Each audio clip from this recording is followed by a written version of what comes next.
இதோ வந்துட்டேன். இப்ப நீங்க என்ன ஜாதி எனக்கு தெரியாது. உங்க ஜாதியை சார்ந்த யாரோ ஒருத்தங்க இருக்கான். சரி, கண்டுபிடிங்க பாப்போம்.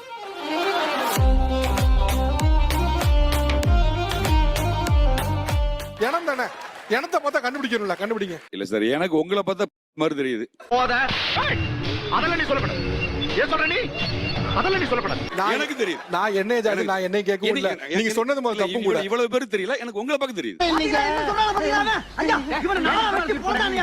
நீங்க இனம் இனத்தோட தெரியும் சேரும். நீங்க சிங்கத்தை பார்த்தா சிங்கம் தெரியும், புலியை பார்த்தா புலியும் தெரியும். உங்க இனத்தை கண்டுபிடிங்க சார். இங்க வாங்க சார், சொல்லுங்க. ஏன் இனம் இந்த இருக்கு சார். ஏய், நீங்களா எங்கேந்திரா வரீங்க? வெள்ளையும் சொல்லி தொப்பையை தள்ளிக்கிட்டு உங்கள்தான் சலதான வைக்கணும். தமிழ ஒரு இன்னொன்னு சொல்லி அவங்க சொன்னாங்கன்னு சொல்றதுக்கு இங்க ஒரு 4-5 ஜீவன்கள் சிரிக்கிறாங்க. அப்ப இவங்கள எங்க இனமே கிடையாது.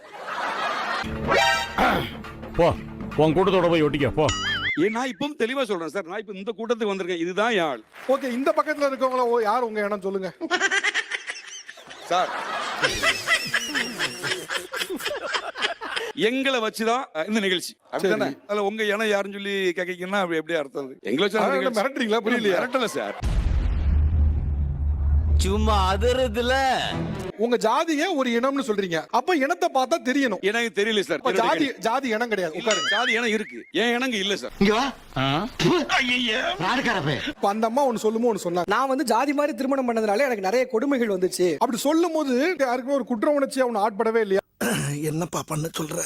எனக்கு குற்ற உணர்ச்சியாக இருந்தது. ஆனால் அவர்கள் கலப்பு திருமணம் செய்ததால் தான் இத்தகைய நிகழ்வு நடந்தது என்று நினைக்கும் போது அது அதைவிட குற்ற உணர்ச்சியாக இருக்கிறது. ஓ, தூய தமிழ். நீங்க தப்பு பண்ணதுனாலதான் தண்டனை.